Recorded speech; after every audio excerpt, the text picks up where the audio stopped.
Shalom. This week's Sedra is Sedra Vayishlach. There are metaphysical realities of the universe that challenge the person focused on the physical aspects of the world. It's hard to relate to the metaphysical world when one is only focused on the physical. One manifestation of a focus on the physical is the constant search for a practical difference when examining two possible explanations to a phenomenon. The focus on the physical, inhibiting understanding of the metaphysical, can be seen when people attempt to understand a sinner's status in their relationship with God. Rambam wrote that tshuva atones for all sins. Even a person who was wicked his whole life and repented in his final moments of his life will not be reminded of any aspect of his wickedness.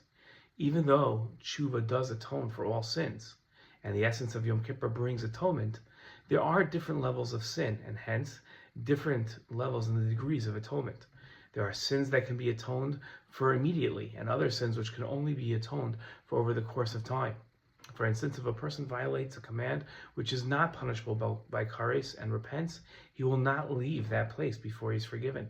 If a person violates a prohibition that isn't punishable by kares or execution by the court and repents, tshuva has a tentative effect, and Yom Kippur brings atonement. If a person violates sins punishable by kares or by execution by the court and repents, tshuva and Yom Kippur have a tentative effect, and the sufferings which come upon him complete the atonement. He will never achieve complete atonement until he endures suffering.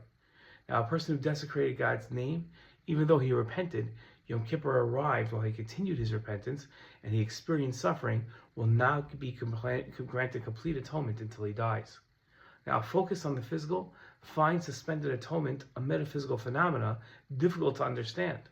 What's the difference if a person attains atonement now or after suffering or death? And this week's Torah portion, Yaakov faces his brother Esav. The Torah portion opens with the pasuk that Yaakov sent messengers ahead to his brother Esav in the land of Seir, the country of Edom, and instructed them as follows: "You shall tell Esav, to my lord Esav, Yaakov told us to relay this message. I stayed with Lavan and remained until now. I've acquired cattle and servants and send this message to my lord in the hope of gaining your favor." In his commentary to this pasuk, Radak wrote that even though God had assured Yaakov of his support twice, Yaakov was still afraid of his brother. The reason was that at the time that Yaakov left home, Esav had been very angry at him. He was now afraid that due to some sin he might have committed and that he remained unaware of, he might forfeit God's support. And when a person sins and they haven't achieved atonement from God for that sin, they remain disconnected from God. This prevents God's divine providence from protecting the sinner. Atonement is valuable, as Yaakov teaches in this week's Sedra, because it reestablishes the connection between a person and God. As long as the sinner has the status of sinning and have not reached atonement, they haven't reestablished that connection with God. It's a metaphysical phenomenon with a very real difference to us in this world.